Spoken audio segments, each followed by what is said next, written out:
This is a presentation from Umuntu Foundation in Blantyre, Malawi. It's about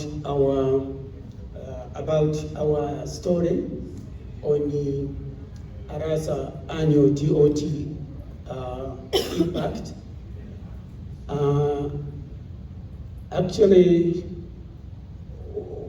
we got the opportunity to attend the 2009 TOT, and of course, it's just a reminder on some of the modules that were covered during that TOT. As usual, it's about HIV and AIDS, human rights, all that, including the international human rights and the instruments. All that monitoring and the enforcement of international human rights and the instruments as well. Having done that, what impact did the Umuntu Foundation get from that training? So through the TOT, ARASA managed to strengthen our capacity, including that of other partner organizations, staff in the southern and the eastern African countries. The TOT also managed to access grants through competitive applications through their organizations. In that, Umuntu Foundation instantly applied for alumni organizational small grants in same 2009 after the closure of the training. The proposal passed and we implemented a project on the promotion of women's rights to actually prevent them from contracting HIV. We were looking at the harmful cultural practices, sexual gender-based violence, so we were empowering women as well as traditional and religious leaders on the women's rights. That was implemented in 2010 with a funding from ARASA to the tune of $10,000 US.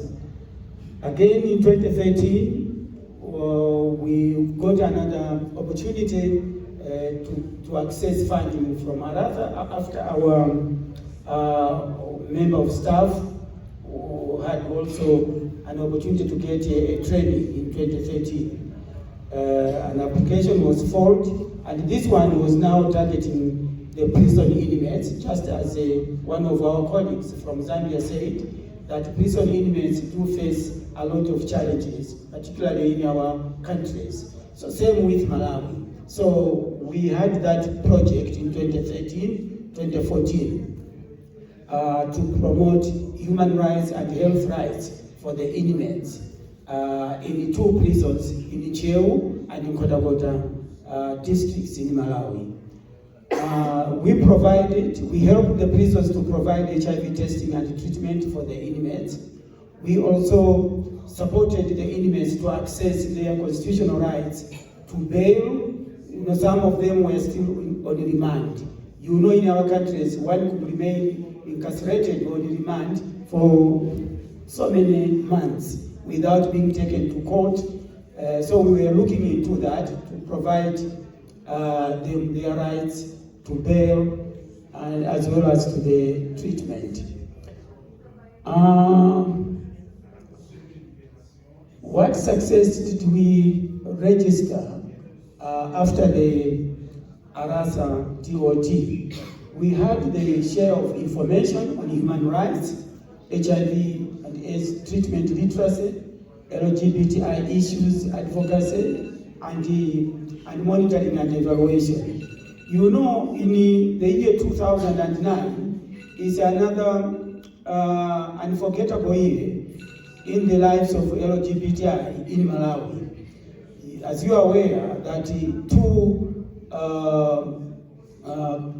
same-sex couple were arrested in sometime end of the year, towards end of the year 2009, just because they were engaging. They had celebrated an engagement, in readiness for the wedding in the following 2010, and they were arrested instantly and taken to court, and they were found guilty and convicted for 14 years imprisonment with hard labor.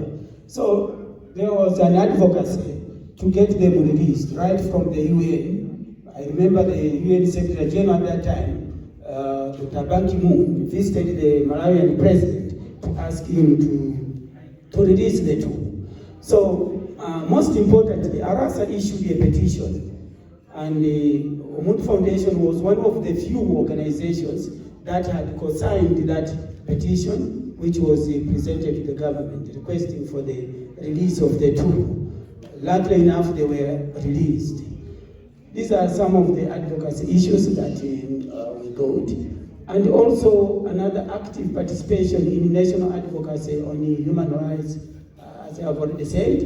What else? In 2013 as well, on part of facilitation skills, which ARASA empowered us with, Umuntu Foundation was appointed together with other 2009 alumni from South Africa, Zambia, and Eswatini to become co-facilitators on HIV and human rights. So you can see that that skill facilitation was being done. That's at national level, and that one is at one of the ARASA TOT. That was me presenting in 2019. After closing that, then we had COVID-19 breakout in South Africa.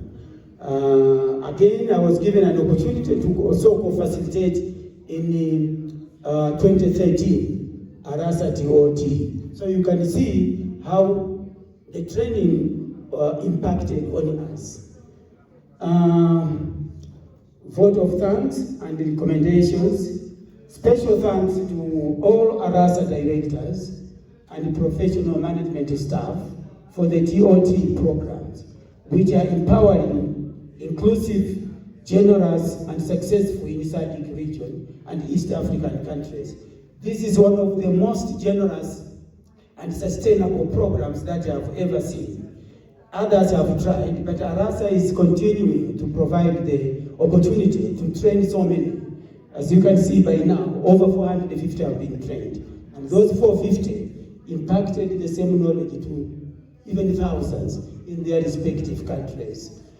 We therefore, in view of this, request for more donor support to ARASA so that they can sustain this great program, to which Malawi is one of the beneficiary countries. Thank you very much.